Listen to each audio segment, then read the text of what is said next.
Welcome to Booked, the bookstore education podcast brought to you by the American Booksellers Association. In this episode, we'll be listening to Planning Bookstore Crawls, a session that was presented at Winter Institute 2026 in Pittsburgh, Pennsylvania.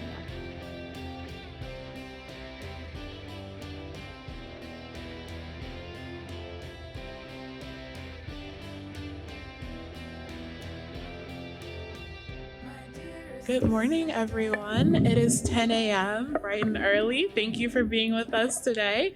We are going to go ahead and jump right in. So this session is planning bookstore crawls.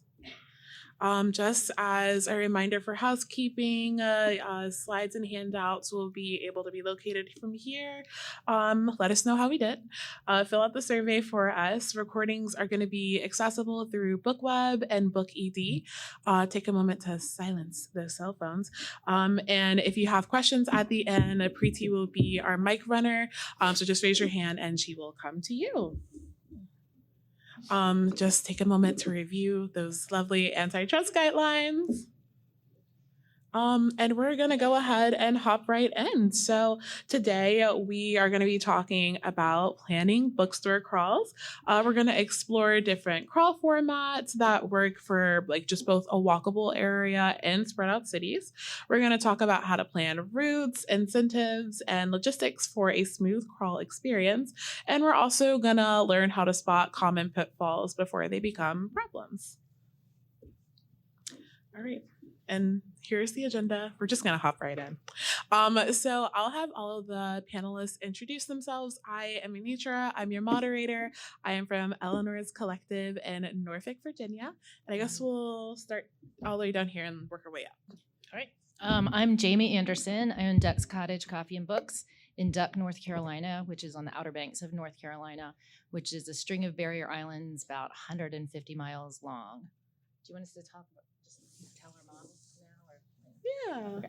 So our model is unlike a lot of others in that it is ongoing because we are so spread out. Like if you wanted to get to all of them, there's a ferry and several bridges involved. So it's kind of the endless book crawl. They get bookmarks that we've done. When they go to each bookstore, they get a stamp or initials or whatever. When they get 5 out of 7, whatever bookstore that is, gives them the tote. And then some people start it all over again the next year when they're on vacation. Hi, I'm Jessica Stockton-Banulo. I'm the owner and events manager for Greenlight Bookstore in Brooklyn, New York. And we have probably kind of a more traditional crawl. We do ours the week leading up to Independent Bookstore Day. Last year we had 26 stores in Brooklyn. This year we expect to have even more. So that's kind of maybe part of what we can talk about. But folks get a passport. They can get, stamps or signatures at each of the stores. They get a coupon when they've completed a certain number. And then we usually have an event at the end where folks can win more prizes. We can talk more about the specifics of that. Yeah. At PCL, my name is Dara Landry. I am the co-owner of Class Bookstore in Houston, Texas. And our bookstore model, our bookstore crawl model is 30 days. It starts April 1st, ends April 30th, leading up to Indie Bookstore Day. And it compiles all of the greater Houston area. We've grown. This is year 3. We started with 24 bookstores. Last year was 26. This year we expect to have 29 or 30. And yeah, folks we get a bingo card is what we call it. They have 30 days to try to get to as many stores as possible. If they complete and get to 10, they'll be entered into a raffle. And we have 3 prizes, and then we do 10 grab bags of books so we give out 13 prizes essentially. For our bookstore crawl, it takes place across the 7 cities of the Hampton Roads area. It goes on for about a week. We try and coordinate to make sure it's accessible for our book and record stores as well. So sometimes we will start on Independent Bookstore Day and go for that week, or we'll have it end on Independent Bookstore Day just to make sure that it doesn't clash with Record Store Day. We also have a passport system, and you can get entered into a raffle for 3 different prizes comprising of different merch and books and fun things from all of the different participating bookstores. All right, planning and coordination. So there's no single model for a bookstore crawl. It can really look however works best for your area. Some people do a day, some people do week long, and some people do forever crawls or through a month.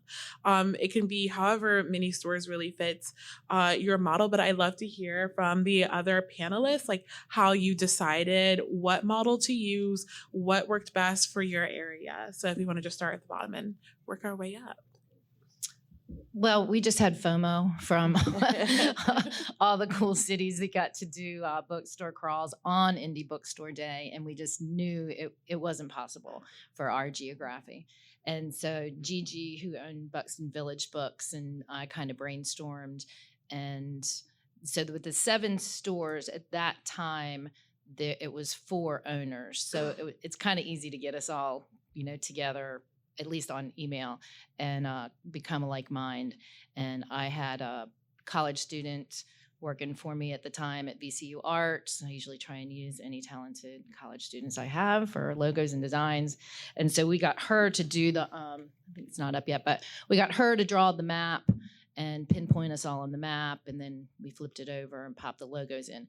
We don't have a lot of change on the Outer Banks. So I think we started this in 2022. And, we haven't had to change the bookmark because we haven't had any new stores. We might have to soon. And then we were like, well, what do we give them, after they get to 5, if they've done all this trekking around. And so that's when we came up with the tote bag. And it's just been ongoing. I think a slide a little bit later will show the display that Gigi had her handyman make, that we have in all of our stores that holds the bookmark. We don't really keep it at the counter for them just take, because we like to talk about it. Obviously, we talk about it a lot on Indie Bookstore Day. And for us in particular, it's a great way to educate people that there's 7 independent bookstores. If you like ours, if you like hers, hey, you're going to like all these other ones too. And so it's really driven people out of their comfort zone. People tend to come and just kind of stay in Corolla or stay in Kitty Hawk. And this really gets the readers, out and about because they want this really thin, cheesy tote. So the bookstore crawl in Brooklyn was actually started a couple years before I took it over by just volunteers, like people who weren't associated with bookstores. They were just bookstore lovers. And so they put this sort of informal thing together. They had like an Instagram hashtag and they started encouraging people to visit stores on bookstore day. And then they kind of ran out of steam a little bit. So we got in touch and they're like, why don't we hand it over and have the bookstores themselves handle it, which was great and made total sense. And it was around the time that I feel like more and more crawls were developing. So I got on the phone with some people organizing crawls in Seattle and in DC, where they had really well-established crawls, and was sort of like, tell me all about how you do this and what are your best practices and what do I need to know? And then sort of started putting together the Brooklyn model. So I feel like the most important piece of the organization at this point is there's a Google form that I send to all of the stores every year, every store that I can possibly find a contact for, whether or not we've ever heard from them or we've ever worked from them. Obviously, we have stores that we collaborate with a lot, but there's a lot of micro stores and places that we might not otherwise connect with. So, but everybody fills out the Google form that's sort of all of their store data that we need to sort of provide for customers, and then how they'd like to be involved, how many passports they want to take, if they can donate some swag for the raffle, if they can contribute to an artist honorarium. We have a local artist who will design create some original art for the passport. So I'm right now in the midst of reminding my people, being don't forget, fill out the form, we need it by Monday. Because there really is building over the last few years, I've figured out kind of what that lead time looks like to get everything out by the week before bookstore day.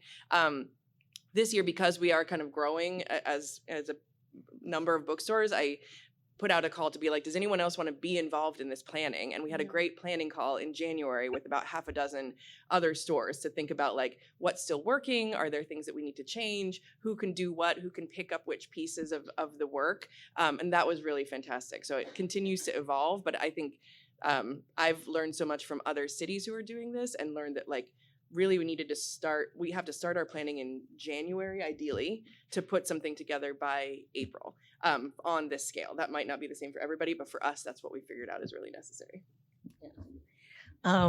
Yes. So I'm going to say mostly all the same things. But if you want to know how to start a book crawl incorrectly, I'm your girl. I didn't ask I didn't ask any questions. I was just like, oh, we should have a book crawl. It'll be really easy. And it has turned into a monster. We are building this plane in flight. But it's still working out. So let that be encouraging to you. Just start. Who knows what'll happen? This is actually our bookstore bingo card that's on the screen now. And we are totally bookseller driven. I think it's really a game changer for bookstores to take it on because we know our audience and we know what works best for bookstores. And sometimes when an outside group is in charge of your book crawl, they don't know the intricacies of bookstores or what works for booksellers. And so it was really important for us in Houston that the book crawl was bookstore driven. But because of that, we try to make our crawl as low lift as possible because we all know booksellers just need one more thing on our plate.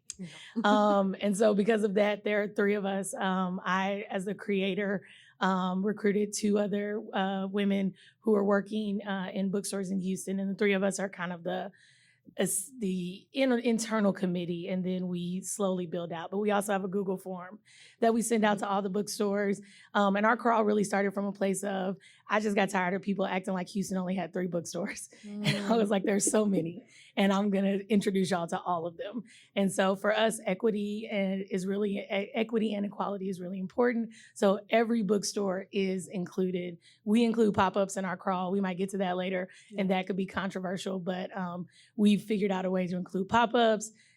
Some used bookstores are in our crawl. It just depends on if they want to participate. But if you are a bookstore, then you are welcome to be a part of the Houston Bookstore Crawl. And so we do send out a Google form. Folks who want to participate get to fill that out, and then we go from there. I would say that our planning actually starts, I start thinking about April's book crawl in August. And the internal committee starts working just because we are all booksellers and the fall is crazy with events and things like that. But we send out that initial Google form in November 1st, right before holiday season. Is crazy to ask folks to say yes to us because by the time we get to January, April really is right behind it for us. We're a Black-owned bookstore, surprise. And so Black History Month, so February, we lose February. And then it's Winter Institute. And so it comes up really quick. So I do say if you have someone who can start thinking about the logistics of your crawl 6 months before, you should do that. But yeah, that's kind of that part. Similarly, I went to a Halloween bar crawl and I thought, why aren't we doing this? But no, so everything you all said is essentially what I was going to say. We're going to go to the next thing then. Okay, so making multi-story events work. And we kind of touched on this before, but just communication forms, deadlines, and follow-ups. What we found is that pairing with 2 or 3 other bookstores to kind of create a little planning committee has really helped us. The first year, I think we did that and we were like, well, that's not sustainable. We need help. So it's really great to reach out to your other local bookstores to make some type of planning committee because there's a lot of steps. There's getting the passports together. There's doing coordination. I know you were mentioning, there's a map involved as well. So it's there's a lot of steps that go into it. So don't try and do it all on your own. Reach out to other bookstores to help you coordinate. Okay, structures and incentives. So now we get to the fun part, passports, prizes, and participation. So I guess if we want to maybe go down the row and talk about our different incentive structures regarding passports, prizes, and participation. For us, we also have a passport, and it includes the name and address of each of the different participating bookstores, so you can kind of just keep it with you and keep it handy.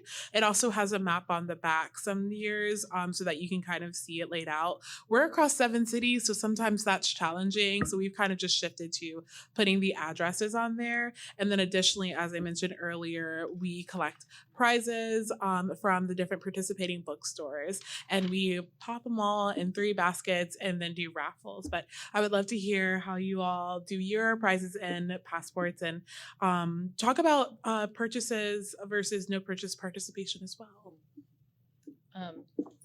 Not to be a broken record, but bookmark, check it, get the tote bag. And we don't have a purchase, no purchase. I mean, one or two of the owners get a little salty, but I really don't. These, I think I already said they're 4 cents, and they're still advertising. It's just like your store bookmark, right? So, and we just printed them in such huge quantities. So that's kind of the basics of ours: the passport, the incentive. Yeah, we have a local printer that we work with for the passports, and we require for the basic requirement for participation is you need to take at least 50 passports. So we pay the printing costs up front, and then stores who participate reimburse us. So some will take 50, which is about $20. Some will take 500 because they think that's how many they can give out in their stores, and it's up to them. But there is like a minimum for participation, so we don't end up paying all of the costs of that. This year we reached out to our regional association, and I think we're going to be able to get a little bit of financial support for them, which hopefully will like subsidize what bookstores need to pay, which is great because sometimes folks are reluctant, even though I feel like you get a lot of bang for your buck for $20. So. In past years, we've done a half sheet size passport, and we include the name, address, and the open hours of the store because store open hours really, really vary. Mm-hmm. And then as a supplement to that, we have a website, which is just like a Google site and with a map on it because people can use the map for like planning out their route. So the passport just has everything in alphabetical order. The map has everything. You can kind of see it geographically. But that, and the passport will have like a QR code and the link to go to the website because I think that's how a lot of people are doing route planning. This year, we're doing it a little bit differently because we have so many stores and because we were hearing a little bit from stores that people were just like running in, getting the thing stamped and running out again because we don't have a purchase requirement because that's too many. We're not asking people to buy something in 26 different stores, but we do want them to linger, to get an experience of the store, to have an experience that they want to come back to. So this year we're turning to like an 8-page booklet, like a folded and stapled booklet that will have different neighborhoods like a real passport. So it'll have, like maybe it's like Greenpoint and Williamsburg is like a sort of neighborhood region. It'll have like maybe 6 bookstores. In the past, we just did where if you visited any 5 bookstores, you got a coupon for 25% off at any bookstore. So this year we're doing it if you complete a region, if you complete a neighborhood, you get a coupon for 25% off in that region at any of the stores in that region. So then if you complete another region, you get another coupon and another. So you can actually there's an incentive for not just doing 5 or everything. There's an incentive for like incremental along the way. So this is the first year doing it, so let you know how it goes, but that's like achieving a lot of goals. It's hopefully making it a little less overwhelming to people that they're not trying to necessarily visit all the stores. They can kind of tailor it to what makes sense for them. And it's hopefully helping the stores see a little more engagement from the people who are on the crawl. Yes, we have what we call an engagement requirement. So you are required to engage with each store that you go in, and we let our bookstores decide what that engagement looks like. You don't have to make a purchase, but maybe that bookstore wants you to sign up for their email list, or that bookstore wants you to follow them on social media. Our store, you have to come in if you have to show us you're following us on social media, and then you can get a stamp. But we don't do the, oh yeah, can you stamp my card? Can you stamp my card? We're in the South, so we value politeness. So don't come in the store and be rude. But yeah, you can decide. I know some stores, their engagement is not like an email list because they're like, we don't want people just filling up our email list that aren't actually interested in engaging with the store. So we let stores set what they want their engagement to be, but that is a requirement that you do need to engage with the store. And the way we do our raffles, like tote bags, we do have tote bags. That last year was the first year we ordered, and then stores got to get them in quantities of 10. We just asked hey, how many do you think your store will sell? And the art was designed by one of our booksellers, so that was super cool. And so, yeah, that's how we do that. I did want to run back up to buy-ins on defining expectations for bookstores. And someone might ask this question later. Traditionally, we have just asked stores historically, we asked stores to just participate, and that would be great. We realized the amount of man hours and money that we were paying up front as a central committee doing it. And so this year we have asked stores to buy in and say your participation fee or buy-in is $50. Just to help us cover upfront costs of printing out cards. And we would print out bingo cards and give each store 100 cards. And then after that, whatever they wanted to do. So that ended up being kind of crazy because we would have some people come through and like once stores ran out, they were printing them on like green paper. And people were like, my bingo card doesn't look as pretty as other stores. And so it was a low lift for bookstores that way. But for uniformity purposes this year, we're going to print out all the bingo cards up front and use the admin fee to pay for that. And then we work with a local printer, gives us a great deal. Yeah, definitely reach out to your local printer. Like there's such a great moment for community connection with that. We always go through our local printer. And similarly, we don't charge a fee to participate. We, really believe in bookstores as third spaces. And so we never want to make someone pay to participate in that. But we do ask the bookstores that are participating to at least donate to, again, the funds for the printing or to donate for the raffle so that we can A, have like something to give people, and B, like cover those costs because it can be a lot for one bookstore to cover on their own. So yeah, just don't do that. Mm-hmm. All right. Talked about raffles, totes, prizes. Okay, so designing the experience. So things to consider: route planning and walkable versus driving cities, helping crawlers build their own paths and a pace, crowd flow, accessibility and in-store logistics, and then weather, traffic, and competing events. Our bookstore crawl is across 7 cities. No one can walk that. And so one thing that we found that our book crawlers like to do is like make a map, a pre-made map to kind of like follow along. We have an Instagram page for our bookstore crawl, and on there we'll post like a big map of the 7 cities so you can kind of see it that way. But we kind of personally like leave that, because we are kind of a big area, we leave it to the crawlers, because if you are in like Newport News, it may not be easy for you to get to like Chesapeake. So it's not going to be the same for all of our crawlers because it's a wide expanse, but I'd love to hear how it is for you all as well. Again, I'm the outlier here. We just give them the map, give them the list, and let them go for it, because it's different when it's a forever crawl, Yeah. That's it. Yeah. No, we talked it's about just really different. So. Yeah. No, and that totally makes sense. And I talked about this a little bit, but Google Maps, you can create like a customized Google map, and it's really easy to like embed it in a site. So then people can like click into it and be like, right, well, how long is it going to take me to get from this one to this one? Or like, I can see there's like a cluster of stores here. Maybe I'm going to visit them on one weekend day and then this other one on another day. And we're lucky that we have a really good public transportation system. So most people are taking the train. Maybe they're taking car services or whatever if they're like really, really ambitious. And it is interesting to see the people who are sort of like, oh, this is fun, I'll visit a couple of stores, and people who are like, I will go to everyone. It is a quest.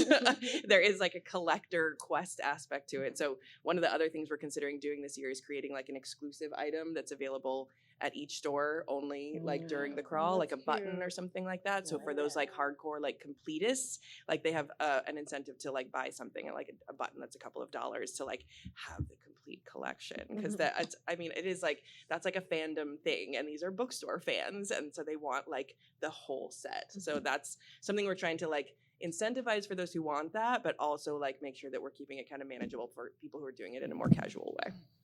I will say, when people get to the 5 out of 7, they will not give up their bookmark. They're like, no, I'm keeping that. Forever. Okay. Right, which is one of the reasons why we've started, we used to just design the passports in-house, but we've started finding like a local artist to design it, because it becomes like a keepsake for people. And it's a way to like highlight, like we're working with an artist named Lorraine Pham this year, who lives in Brooklyn and does these beautiful cityscapes for like children's books. And so then people have this like object that they want to hang on to, and we're highlighting like local talent too. I love that. I will tell y'all a secret, because we're all friends here, and it's not like this is being recorded. I intentionally created, quick story, Houston exists in 3 circles. There's an inner loop, there's an outer loop, and then there's a far out loop. And nobody likes to go, if you're in the inner loop, you never want to leave it. And then the outer loop never wants to go any further. In the inner loop of Houston, there are 9 bookstores. In order to complete our crawl, you have to go to 10 bookstores. And I upped the number. And this year we have a new store in the inner loop. So now that you will have to go to 12 bookstores. You have to leave your loop. You have to leave your neighborhood. The first year we started the crawl, there was this big thing on Threads about how we were elitist with the crawl because we didn't have you couldn't go to every store on a bike. And it was great publicity. Listen, I'm for the drama. I was like, oh my God, tell me more. And so, but from that, a group of crawlers, as we call them, created a bike map. And they took that over. This is our city map, sort of kind of where bookstores exist. That's on the screen now. But don't be afraid to let the crawlers do some work. We don't have to do all the lifting. I would say that, like, let them design their own. Like you said, as easy as you can drop it in Google Maps. They can drop it in Google Maps and create their route and create their day. And some of that is the fun of the crawl, deciding, am I going to go out first and work my way back in? Am I going to go do this? So if in the beginning you can kind of let it flow, and then if it becomes a problem where it's like, yes, we need to do something or create a map or help people out with their routes. But I do think that is a part of the crawl, and we've enjoyed having folks come in and say, oh yeah, I started with y'all, and then I'm going to go out to the woodlands, and then I'm going to go this way. The only thing that we do try to do is every year when we try to include stores, we've divided our crawl map into quadrants for our own sake. And we try to put enough in each quadrant so that if folks only wanted to go in the South, it would be worth their while, right? The juice would be worth the squeeze. We have them drive all the way to Galveston now, which is about 45 minutes outside the city. But we have 2 bookstores out there. So we wanted to make sure on that route, it was worth them going out there and kind of working that out. So that's the only help that we really give them. But other than that, we love trolling the book crawlers and making it difficult. It's not supposed to be easy. Like, the goal is for you not to finish it. I want to make it hard. So. And similarly, I've planned the bookstore crawl for like 3 to 4 years, but I never went on it. So last year I took a day off with one of my coworkers, and we actually did the bookstore crawl, and I saw parts of our service area that I've never seen before. We went up to this place called Pungo. It's similar to the Outer Banks. You probably know. I know. Oh yeah, and it was so cool, farmland and all this other stuff. And I never been all the way out there, so it was a really fun way for me personally to see the different parts of the area that I don't get to go to. So trust your bookstore crawlers are gonna want to do that too. They're gonna want to take that opportunity to visit the store that might be out of the way that they never really get to. It'll give them a good opportunity to try and go to those new places. All right, engagement. Let's talk about in-store activities or things you do to kind of engage with the crawlers and make it fun and make it more than just a crawl. Well, like I said, we had a little stand that we keep these in, and when we just try to educate people about stores, they'll be like, we didn't know there was an indie store on the Outer Banks. We're like, there's 6 more, go find them. But we definitely make a big deal out of completion, and there'll be a picture coming up in a little bit. So once they've hit that 5 in any of our stores and they get the reward of the tote bag, we usually try and get a picture, and then we try to post it on our pages. We did, out of this, start a Facebook page, but the road paved with good intentions. We could have done a much better job keeping up with that. And maybe in the future, I've got a little bit more time on my hands now, I will. But for a while, we were also posting, when people got that on the hashtag OBXBooks Facebook page. Yeah, I actually love the idea of letting stores set their engagement task, because then it's even more questy. It's sort of all right, I'm here. What's my task? But we don't have a requirement like that for stores that participate, but we do send sort of a best practices email before the crawl starts. Be here's how to make this most worthwhile for you, and it's have some free takeaways that people can about your store. Is it about your events or about whatever you want to promote, that people can just grab as they're getting their passport stamped. So it's if they're not spending time in your store today, they have a reason to come back and spend time another day. For our store, we do a lot on bookstore day itself. We have authors come in and signing, and we have kids activities and all of that stuff.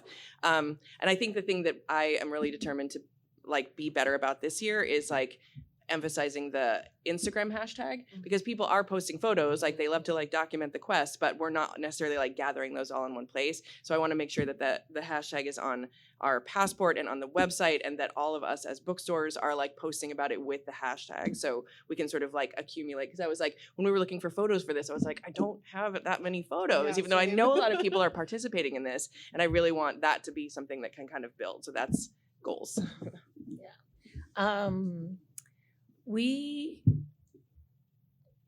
Sorry, I lost my train of thought. Okay. For in-store activities, like I said, because ours is bookstore led, our goal is really to make this a low lift for bookstores to not add anything. But we do have our own Instagram threads. We have the crawl itself has its own social media and hashtags. And what we do is we tell bookstores like, hey, whatever events you're going to have during the month, let us help you pump those. So if you are already having a poetry night, just in April, since our crawl is a month long, we try to make sure we plug whatever bookstores are doing. If you already have authors coming, we want to plug that. We want to just highlight stuff because people might go, oh, during the crawl, I'm going to go out and get my stamp during that event. And so we kind of help stores in doing that. The other thing is that we really try to work to have side quests or like one up ourselves each year. So people have asked us for a boozy book crawl since the inception. They want to ride around on a bus. They want to get off at each store. They want to drink. We're still trying to figure out the legalities of this situation. But so we haven't gotten to the boozy book tour yet. But what we do have this year is we have bookstores after dark. So several bookstores are getting together on the crawl to create this little after late night, go to the bookstore, find some things, and there will be drinks, there will be activities. We've got a bookstore that's doing a flash tattoo day. And so we kind of let bookstores create the events that they want within their crawl. And we just do whatever we can to promote those things during the crawl. And then another thing, and I think we might get to this, is that we do have an end of the crawl celebration that we've been building for a couple years. And that's where we're calling it all indie everything.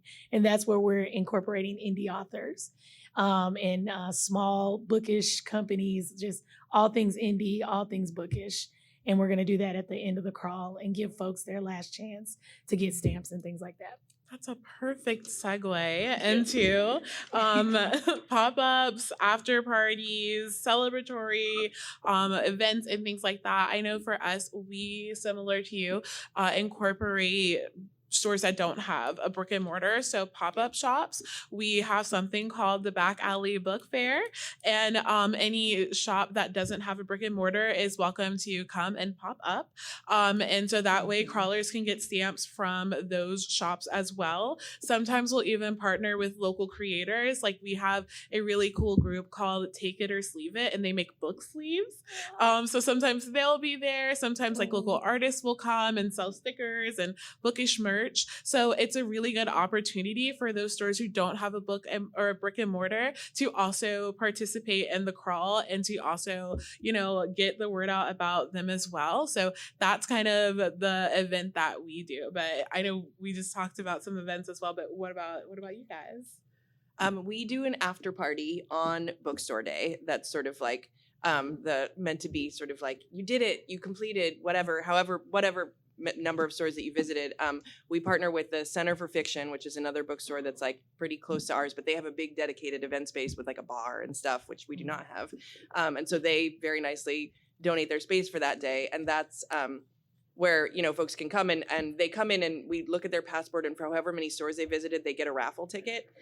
So we actually need a bunch of volunteers for that to like be counting out, dozens of raffle tickets. And then the stores have donated swag. And so we do a raffle that they can win like a tote bag or a mug or a hat or whatever, or a gift card from like all of the different stores that participated. We usually try and have like a Brooklyn author as like the MC or like the guest of honor to kind of like make it fun and exciting. We try and introduce the artist who did the art that year. And so it's kind of like a fun way for like the crawlers to get together and be like, hey, fellow nerds. It's really great. But one issue that we found is that sort of, because that was like the main way to get prizes beyond like the basic level, it was kind of getting overwhelming. So this year we're going to have as an alternative, if you visit all the stores, but you don't want to come to the after party, you can send in a picture of your completed passport and then the store that you would like to pick it up at, like whatever your local store is. And then we're going to get you like an exclusive, like completer tote bag with like some extra kind of goodies in it and stuff. So we're kind of trying to take a little pressure off of that after party because that had become sort of like an overwhelming thing. So we want people to have options for how they want to participate.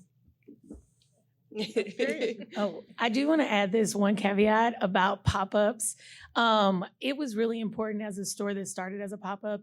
It was really important for us to include pop-ups on the crawl because I do think that controversial hot take that book pop-ups are a relevant business model.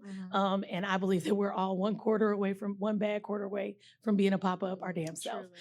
So I include pop-ups and book mobiles as a part of the crawl. And the way you can include them in your crawl is just to set the expectation in the beginning that they need to have a consistent place where they can be for the month or the week so that people can find them. But you can have pop-ups or book mobiles on your crawl. It doesn't have to be exclusively for brick and mortars. You just need clear expectations for them and they can be a part of it because a really good book crawl, I've watched three at this point, pop-up bookstores in Houston joined our book crawl, and the money they made in that month helped them transition into brick and mortar. It was a game changer for their store. It's been a game changer for all our stores financially.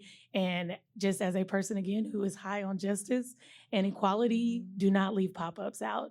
If you can include them, please try your hardest to include them. All right, promotion and media strategy. So I do want to take a moment and let Jessica talk about the global bookstore crawl. So go ahead. So this is something I'm really excited about.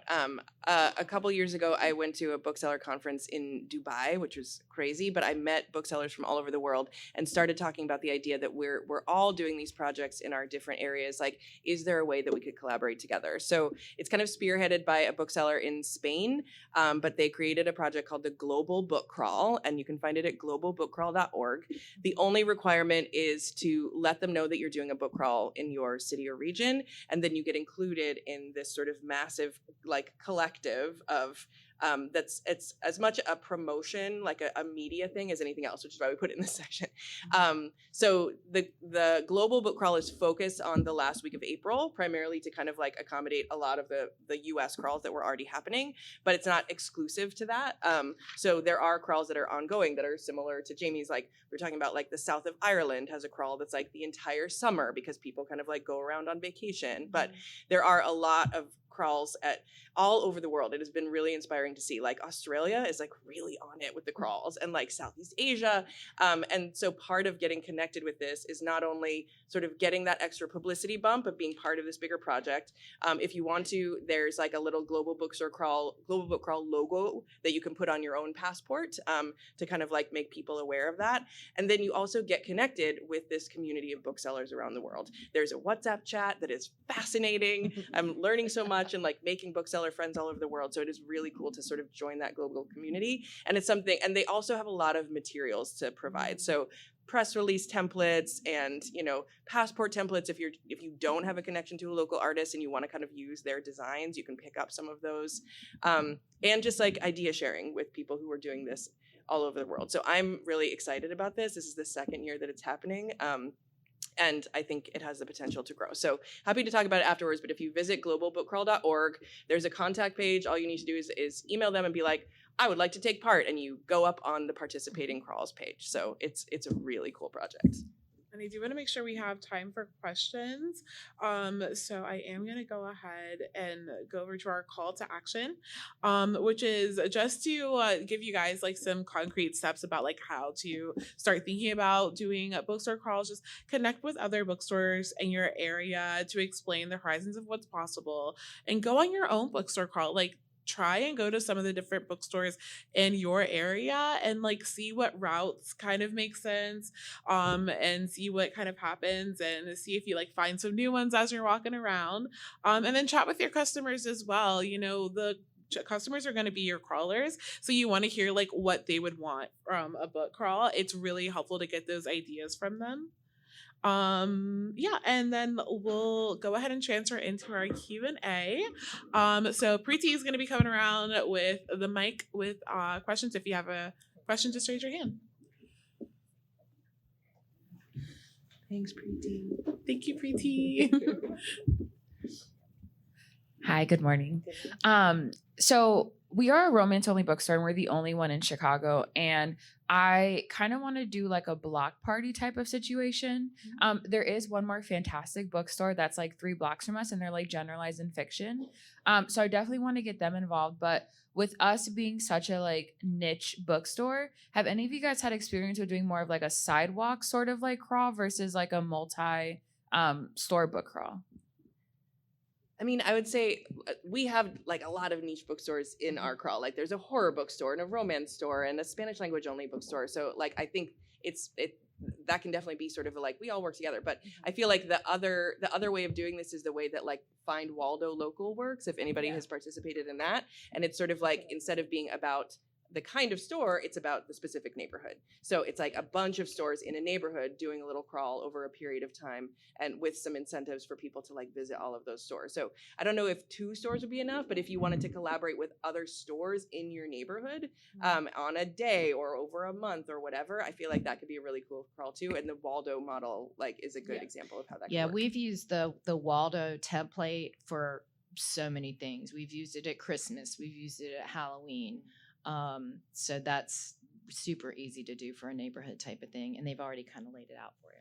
Yeah, and I agree. We also have a couple of like niche book clubs or book stores in our crawl, and like Novel Grounds in Chesapeake is also a romance only bookstore. And I think like I'm so excited every year because I get to like have an excuse to go out to Chesapeake and like stock up on my romance and smut novels. So like I wouldn't let that like discourage you. I think people will actually be really excited to check you out, especially like if you do just focus primarily on romance. Like I know people are going to be super excited to check that out. So don't let it deter you from doing a whole crawl. But I agree, the Waldo model is great.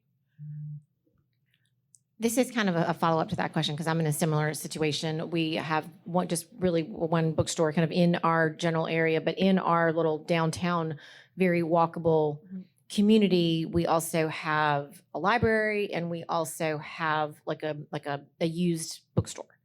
And so I'm trying to figure out, I mean, if this crawl could be kind of, and also just really in that situation, I would maybe think of focusing it more on kids, have it be like a children's book crawl and incorporating those other partners. And I just didn't know if you guys had any thoughts on that. Raise your hand, are y'all familiar with the Waldo concept? If you know, have you seen that? The person I'm asking the question, I was like, to me, it seems like that would be the direction you would go in when you don't have a lot of bookstores to make a bookstore crawl. Then you would make it like a small business crawl. And then if you want to focus on children's, that's the cool thing about Waldo, right? You hide the Waldo and they come in and find it. That could be anything. That could be a blue whale. That could be, whatever you want it to be. But I would then partner with other small businesses and restaurants to create a full crawl that maybe doesn't solely focus on book selling because you don't have that many bookstores. But I'd still think the crawl concept works. Yours is just more like a small business crawl. That's what I'd say. And I would just add the reason that the global book crawl is called that is because there are regions that don't have enough bookstores to do a crawl. So they're working with a library, or they're working with like an author's birthplace that's like a museum, or they're working with like a cafe that has like a literary theme. So they're sort of like pulling together a crawl for book lovers that involves bookstores but is maybe not exclusively bookstores. So I think that can totally work. Yeah. Book themed. Yeah. And I think that could totally make sense. And then you just call it like a book crawl instead of a bookstore crawl. Yeah. It's like a book journey. Mm-hmm. I was like, if you did do it on like an author or like a theme or something, then it wouldn't need to be a bookstore. Maybe the bookstore is where you start and you get the ideal for the adventure that you're going on. Yeah. And then you head throughout town to complete that quest that coincides with whatever the book theme is. Yeah. Write that down, Dara. Yeah, I'm like, that's good. Like, I'm gonna write that down for later. I'm cooking up here. There's actually a crawl that happens in New York called the Audre Lorde crawl, and they just go to locations in Audre Lorde's life, and I'm like, that's amazingly cool, right? Yeah, I know. So that's a side quest for us. I've been working on one locally, but we'll get there. So thank you, because you gave me lots of good ideas. But one of the things we do, and I wanted to just kind of see if anyone else has done this, is we actually do like kind of we do a bus trip. So we load our customers onto because we're in Erie, PA, so we're not far from here. We're an hour and a half to Cleveland and Buffalo and Pittsburgh. So we charge seat on the bus, get on the bus, we fill the bus, we drive, we go to all these bookstores. It's great. And we make money on it because we charge for the seat. It is a little depressing seeing everyone get like stacks of books at other stores, but it's like, it's okay. It's okay. We get over it. But I was just wondering if that was something that anyone had tried. It's kind of for a long time, we only had like us and like one other store in our town. So people wanted to go, but they didn't want to drive. So that was something that has been very successful for us. I've actually had a customer who rented a school bus for her birthday, so her and her friends could like ride around on the school bus to the different bookstores in the area. This is outside of Bookstore Crawl, by the way. This is just like a random Sunday I'm in the store and I see like a huge bus come in front, and like we're tiny, so we're like, what is this doing here? But like I love that idea and I low-key want to steal it. But no, I think it's a really good idea, and I think that's really helpful for people with transportation issues in places like that. So like in the 7 cities, we don't really have a great transport. It's nothing compared to like New York or DC or anything. So I think that's like a great idea and model for stores who are in areas that don't have that infrastructure for transportation. I think having that as a model is really cool. And even if like you still have the bookstore crawl like throughout the week, you could have like a certain day where like people could get on the bus, everyone goes together. So I really love that idea, and I've seen it done by some of our customers like on a smaller scale, but I would love to see that in like a citywide or multi-city scale. I do think the city of Austin, and there were some Austin booksellers in here a minute ago, I think that their book tour has a bus component. When I was talking about our boozy book tour ideal earlier, the one reason we have not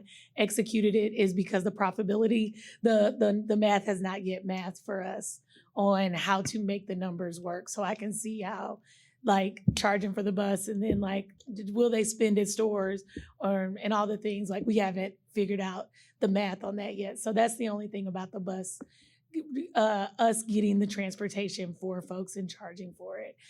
Is trying to figure out the math on it. But yeah, I do know a couple of other bookstore tours that do, or bookstore crawls that have a bus component.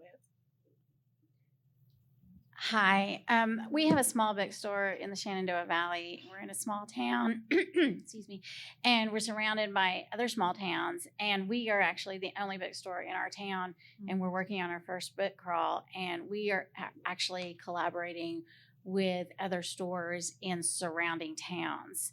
And, you know, we're rural communities that people drive everywhere, so we have that. But we're just considering it like a valley crawl. And it's going to be, 60, 70 miles, but it's, being that it's spring and people are finally going to be able to get out and stuff, we're hoping that works for us. But for those of you who are the only game in your towns, you might consider reaching out to other small towns to see, because the small towns with those independent bookstores, it can be really isolating, as you well know. And we have found collaborating with other bookstores in other towns, I mean, we've not only made friends, but we have made, co-survivalists. And so it's really, I've gotten some great ideas to bring back to the group with me today, but it's really been a fun journey so far. So thank you. So if I can jump in real quick, one thing I did want to get out there, especially for people like you and stores in other areas that only have a handful of stores. One of the really cool things that came out of OBX Books was the year we started it, our state magazine, which is North Carolina's amazing state magazine, reached out because they have an annual coastal issue. And I can't remember what the article was focused on, but it was something on the Outer Banks.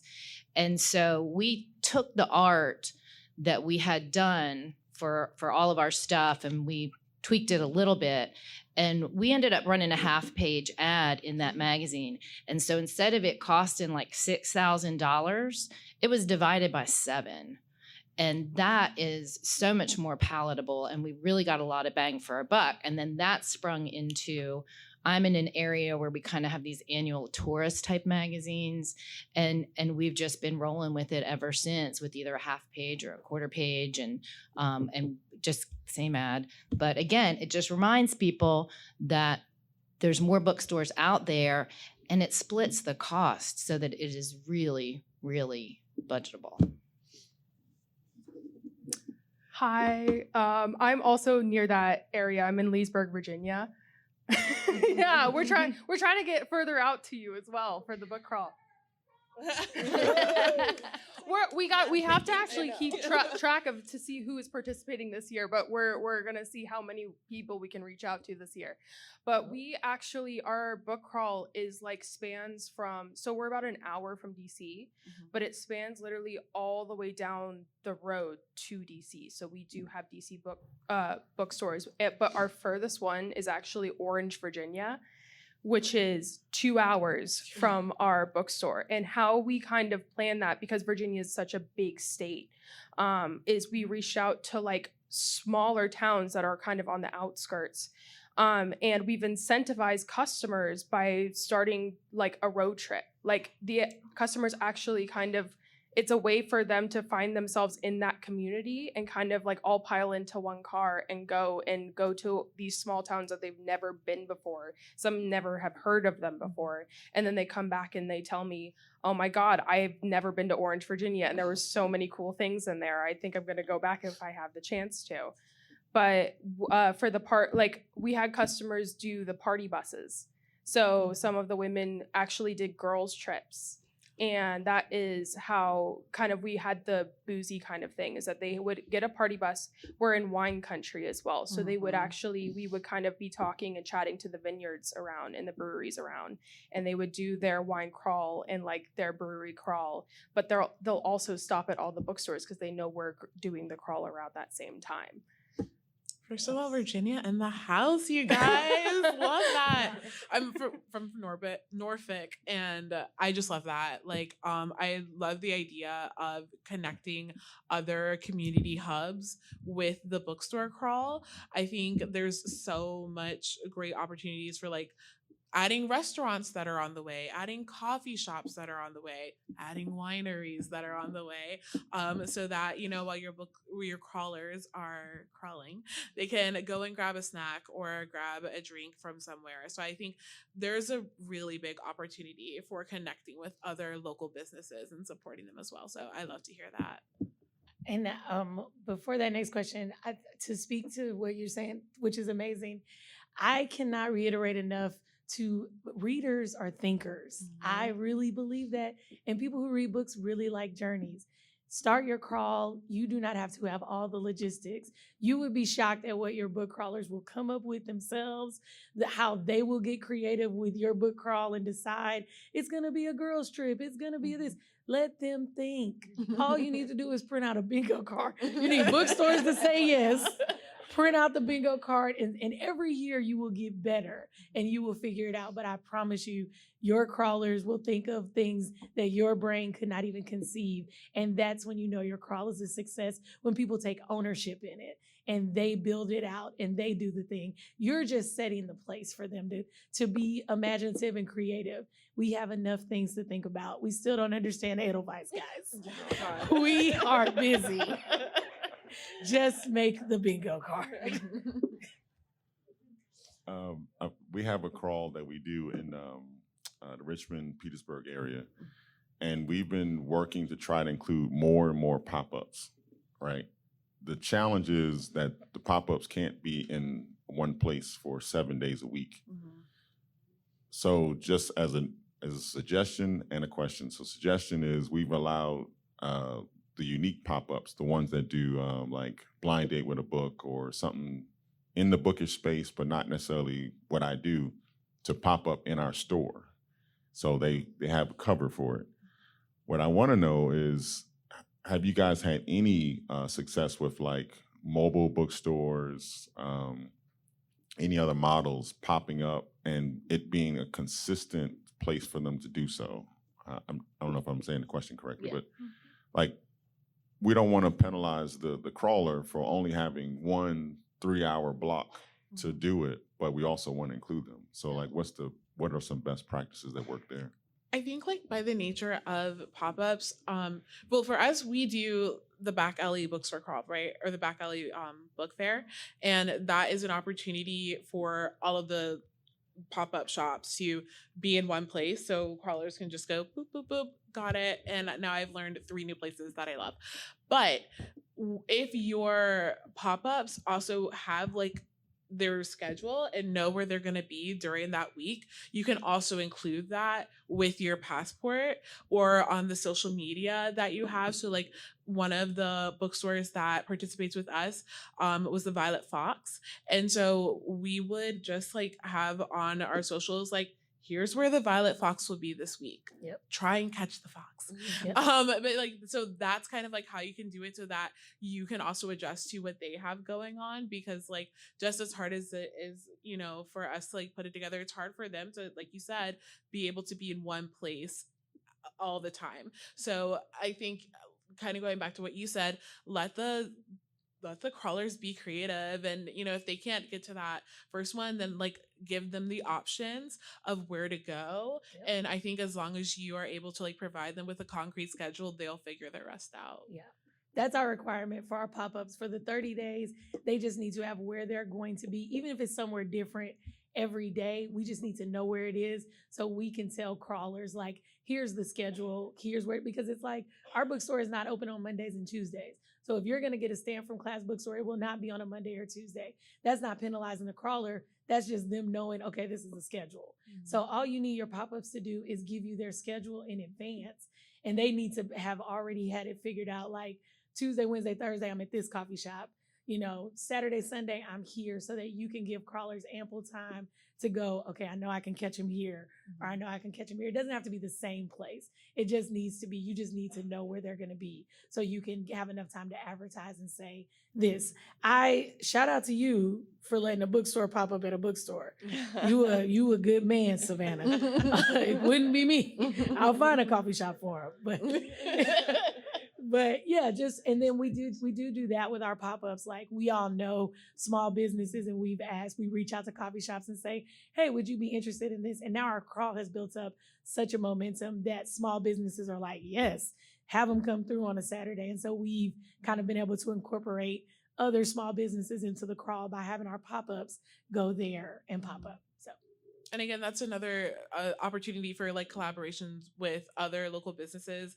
Another bookstore in our area, Juan's Books, love them. They're great. They just got a brick and mortar. I'm very happy for them. But prior to that, they were a pop-up, and they had a like shelf at this really tasty, delicious restaurant called the 10 Top in our area. And so we could say, you know, you can go to the 10 Top, grab some food, and you can get a little stamp as well. So it's an opportunity for you to collab with other local businesses and to make your crawl bigger and more interactive. Question over here. Oh, yeah. Actually, just a statement. Along with collaborating with other businesses, you may or may not know the last Saturday in April is also local yarn store day. So Didn't know that. it's really cool.